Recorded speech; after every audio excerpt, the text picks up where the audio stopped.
area along North Flagler Drive looks nothing like this when it rains. The residents who live here tell me it floods so bad it's actually up past their boots, inches deep with gross, murky water that smells like sewage, and they say the city is not moving quickly enough to do something about it. The water comes up and it starts to slip up on Flagler, starts to roll through my gates, comes to the door, sometimes goes through the door. It's not just the amount of water Sumner Kay and his neighbors are concerned about. The water that's coming here is brown and murky looking. The first 48 hours after it rains and the streets are flooded, it reeks of raw sewage and it smells toxic. It even smells toxic inside our homes. While the streets is clear, Nedra Obradovic shows me some of the problem areas. It's actually impossible to drive through, and it's not just here, it carries on around the block to another street.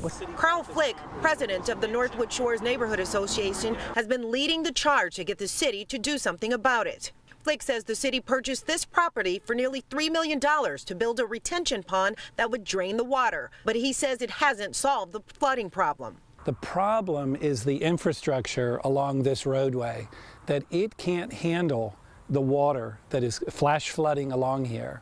And so this whole road needs to be redone. Scott Kelly, assistant city administrator for the city of West Palm Beach, tells me the property will serve a greater purpose. Without purchasing the property, without tearing down the home, because we actually physically had to tear down the house, without doing that, we wouldn't be able to install the pipe that's necessary to drain the area. So it was necessary that we had to do that. Hopefully, the large pipe the city plans to install will keep this neighborhood from looking like a disaster zone every time it rains.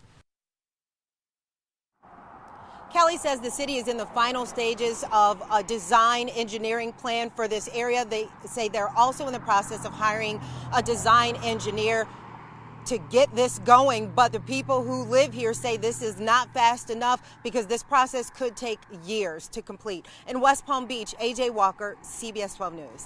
Thanks, AJ.